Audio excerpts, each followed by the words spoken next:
It may sound like an odd thing to say, but supporters of the Ottawa Senators who are worried about the future of their franchise should take some solace from the example set in Arizona.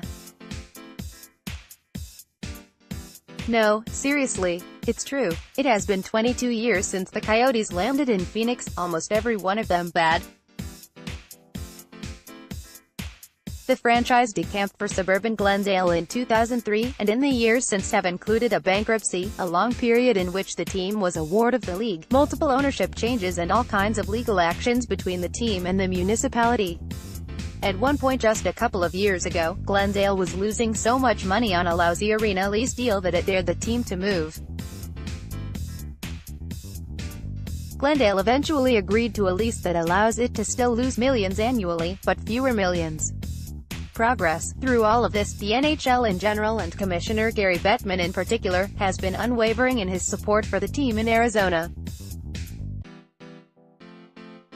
Even when the most recent new arena plan for the Coyotes fell apart, this one that would have seen the team relocated to neighboring Tempe, Bettman has continued to say that he believes in the future of NHL hockey in the Phoenix area, while those around him try to keep the snickering to a minimum. It has been 22 years since the Coyotes landed in Phoenix, almost every one of them, but all of which is to say, if the NHL hasn't bailed on Arizona by now, then Ottawa surely has plenty of time to sort itself out before a crisis is truly upon the Senators and their existence in the nation's capital. But that's about it for the good news. Ben Harper of the Ottawa Senators sits with one of the many skaters during the annual Eugene Melnyk Skate for Kids at Canadian Tire Centre, December 20, 2018. Gene Levick post media news with a project that was supposed to secure the long-term viability of the team in Ottawa, a downtown arena as part of the redevelopment of Le Breton Flats, now tied up in warring lawsuits and counterclaims between the principals that use words like scandalous and outrageous. It seems evident that the partnership between Senators owner Eugene Melnyk and developer John Ruddy is unlikely to be salvaged in any form. Reading over the various claims and accusations from both sides, none of which have been tested in court, what is most surprising is how long it has taken for all of this to blow out in the open.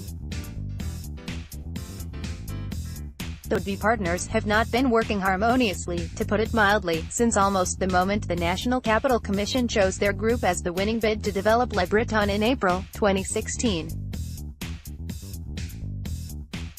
And with the NCC announcing on Wednesday that it was killing the planned deal, confirming in public what its executives must have contemplating in private for months, the idea of a new arena for the Senators officially moves from something with an actual plan on paper back into the column of vague idea with no discernible path forward.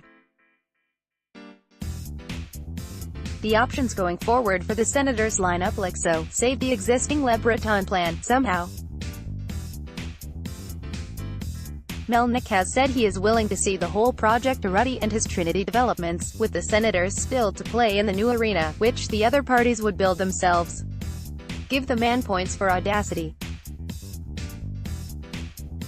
Still, it remains at least theoretically possible that both sides could work out an arrangement before the NCC's 30-day deadline expires, have someone else develop Le Breton, including an arena. Various Ottawa area politicians sound inclined to rewind the clock to 4 years ago, when this Le Breton bid process began. That could result in a new winning bid in which a different conglomerate includes a big arena in its plans, although that would still require a workable arrangement with Melnyk. It is worth noting that the second-place finisher in the last bid had an arena in its plans, but said last week that such a building was not a key element. "We're not talking much about hockey," a spokesman told the Ottawa Citizen last week. Having wasted between 2 and 4 years on a plan that would have included Melnyk and the Senators, one imagines the NCC might agree with that sentiment. It is worth noting that the second-place finisher in the last bid had an arena in its plans, but said last week that such a building was not a key element. Stay in Canada.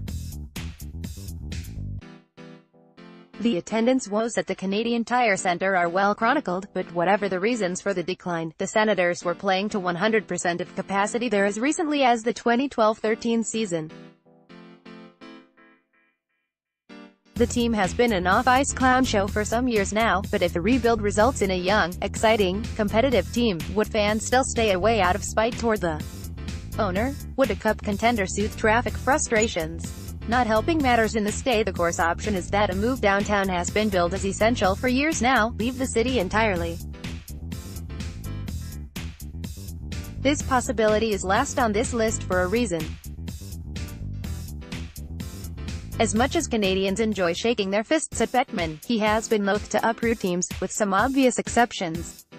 Arizona, Carolina, Florida, New Jersey, the New York Islanders, Nashville, all teams that were sold in the past decade or so, all of them with the intention of remaining in the same city. But that doesn't make what happens in the short term any easier. The collapse of the Le Breton deal means that the Senators, for now, are a team with an unpopular owner that plays in an unpopular arena.